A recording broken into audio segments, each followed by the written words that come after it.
فدای پیرهن یابید بگردم، فدای رنگ مهتابید بگردم، شنیدم بی من خوابت نبرده، برای چشم و بی خوابید بگردم. سر به کشمیر ما جالپای تو زنجیر ما، عاشق به دلبرش میگفته جان نشیزین ما. یا مرا ببر به خانتون یا بیا به خانه ما، یا مرا ببر به خانتون یا بیا به خانه ما.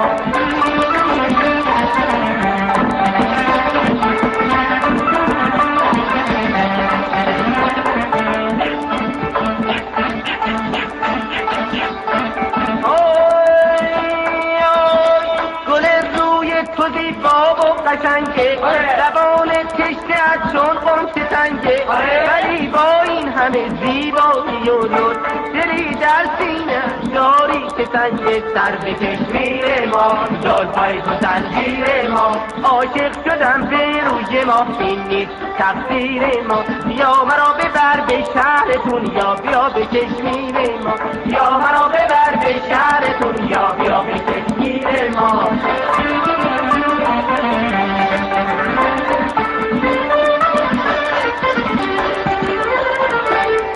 دلی داریم و دل داری نداریم، غمی داریم و غم خواری نداریم.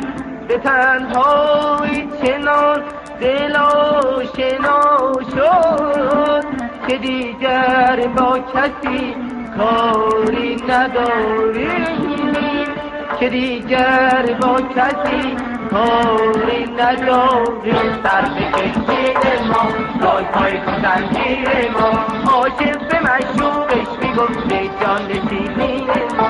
یا مرا ببر به خانتون یا بیا به خانه، یا مرا ببر به خانتون یا بیا به خانه ما.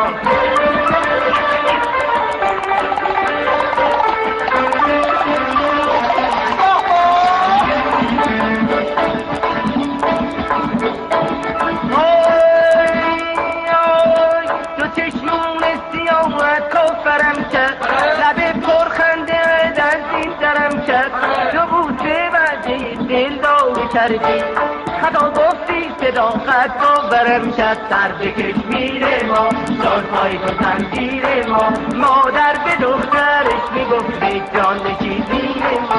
یا مرا ببر به خانتون یا بیا به خانه ما، یا مرا ببر به خانتون یا بیا به خانه